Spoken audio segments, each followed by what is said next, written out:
तो दोस्तों शेयर करता हूँ वो स्टोरी जिसने मुझे आज बहुत ही एक सीख मिली, जिससे एक नौकरी करने वाला आदमी शाम को जब घर जा रहा था वापस, तो उसको रोड पे किनारे पे एक बहुत बड़ा सा बोर्ड दिखाई दिया साइड में लगा हुआ। तो उसकी इच्छा हुई कि मैं यार ये बोर्ड पे क्या लिखा हुआ है जाके पढूं।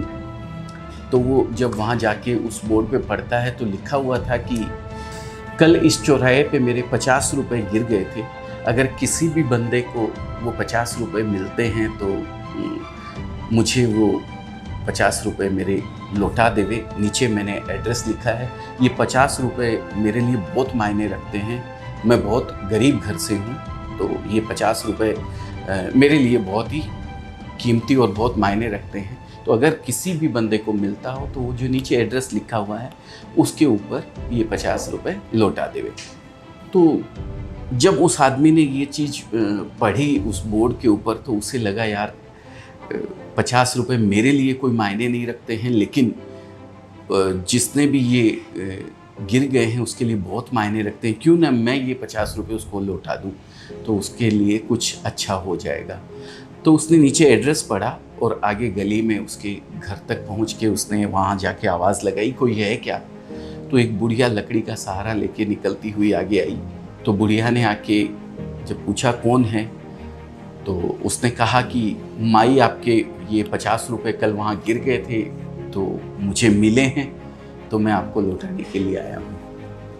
ये सुनकर बुढ़िया की आंखों से आंसू आ गए, वो रोने लग गई। रोते रोते उसने बोला, बेटा न जाने किसने वो बोर्ड वहाँ पे लगा दिया है, कल से कम 50 कल से न जाने कितने ही लोग मेरे को वो 50 रुपए लौटाने आ गए हैं, पता नहीं किसने वहाँ पे वो बोर्ड लिख के लगा दिया है। जब उस आदमी ने ये बात सुनी तो उसकी आंखें खुली रह गई एकदम ऐसे आश्चर्य से। तो उसने पूछा, आपने नहीं लगाया वो बोर्ड? बोले, नहीं बेटा, पता नहीं किसने मेरी मदद करने के लिए वो बोर्ड किस मकसद से समझ में नहीं आता है लगा दिया है। उससे शायद मेरी दरिद्रता, मेरी गरीबी उससे देखी नहीं गई, इसलिए उसने बोर्ड लगा दिया। कल से इतने लोग आके मुझे 50-50 रुपए दे के जा रहे हैं बेटा, अब मैं ये पैसे तुमसे नहीं ले सकती हूँ। उसने रोते रोते ये कहा। उस आदमी ने जबरदस्ती उस बुढ़िया को कहा, नहीं ये पैसे तो आपको लेने पड़ेंगे। बुढ़िया ने कहा, ठीक है, मैं एक शर्त के ऊपर ये 50 रुपए तुमसे लेती हूँ, तुम जब वापस जाओगे तो उस बोर्ड को वहां से हटा दो, तभी मैं ये 50 रुपए तुमसे लूंगी।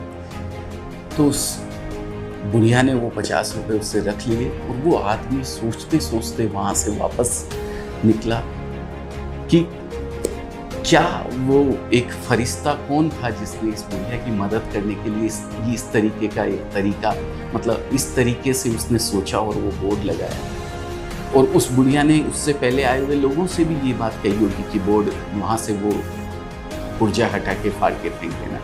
जब किसी ने नहीं फाड़ा तो मैं कैसे उसको फाड़ूं, मैं भी उसको नहीं फाड़ूंगा। ये सोचते सोचते वहाँ से वो चला गया। तो दोस्तों, अगर किसी के मन में किसी की अच्छा करने की नीयत हो, किसी की हेल्प करने की नीयत हो, तो ज़रूरत नहीं है कि भाई बहुत पैसा उसके पास हो, बहुत संसाधन उसके पास हो। आपका दिल, आपका मन, आपका यहाँ से किसी के प्रति कुछ एक दर्द होना चाहिए, तो अपने आप आपको उसकी मदद करने के लिए कहीं ना कहीं से कोई ना कोई रास्ता ज़रूर मिल जाता है दोस्तों। तो अगर किसी को आप किसी की अगर इस टाइम पे मदद कर सकते हैं दोस्तों, तो ज़रूर करनी चाहिए। कहीं से भी अगर ईश्वर ने आपको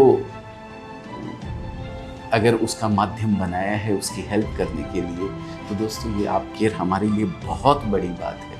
हम लोग निमित्त मात्र हैं, करने वाला सब कुछ वो होता है, लेकिन वो निमित्त भी अगर हम बनते हैं तो इससे बड़ी बात हमारे लिए कोई नहीं हो सकती है।